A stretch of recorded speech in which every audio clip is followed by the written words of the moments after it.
So we continue to look at Ephesians 5, 17 to 21, and Paul's been saying to them, look, I want you to know the will of the Lord. And he said, don't be drunk with wine, but be filled with the Holy Spirit. And I just want to identify this be filled idea. And really, I think it denotes an ongoing filling of the Holy Spirit. There's an ongoing need to continually be filling ourselves with the Holy Spirit.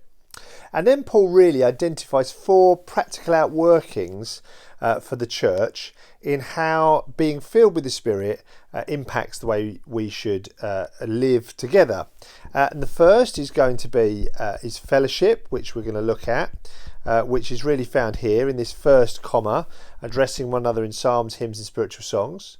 The second, number 2, is worship, which is singing, making melody to the Lord. The third is giving thanks always, so it's thankfulness and gratitude. And the fourth is here submitting to one another, right? So it's really this idea of mutual submission, and Paul's about to really open up this subject in the next section of Ephesians when he talks about the family and about husbands and wives. But I really want to pick up with you just this idea of how we should address one another.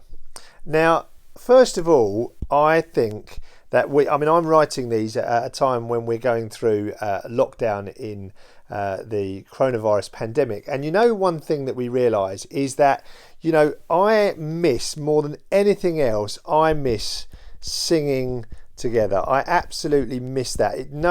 Being online doesn't make up for being able to sing together. And do you know what? When we get back together, I will be so glad to stand next to some of my friends and my brother who cannot sing a note in tune. But do you know what? There is something wonderful about singing, right, together, because we sing, first of all, when we sing, right, we need to realise we sing to one another.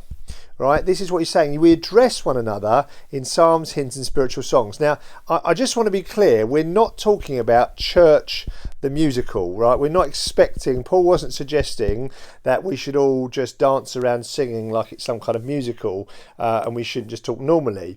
But what he's saying is actually when we sing on a Sunday morning, or we sing in a home group, or we send one another songs, we're singing not just to the Lord, as we'll come to in a moment, we're singing to one another.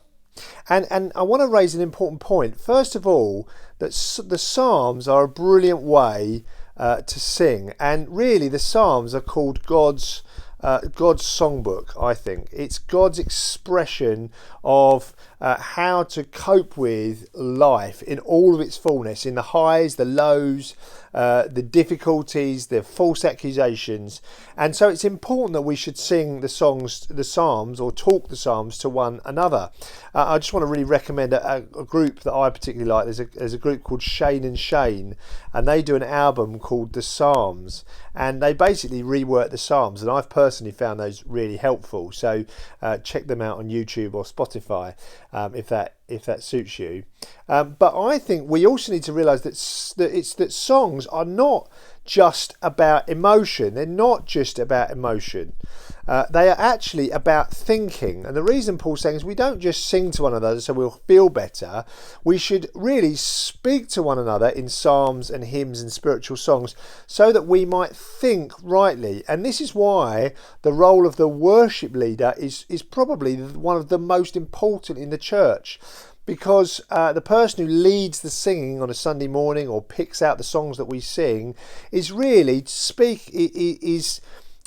organising how we address one another, the kind of things that we say to one another. And so I just want to really encourage you that when we get back together, to sing loudly. It doesn't matter if we sing badly, we just need to sing loudly, and we need to sing joyfully. And we should be glad at being able to sing together.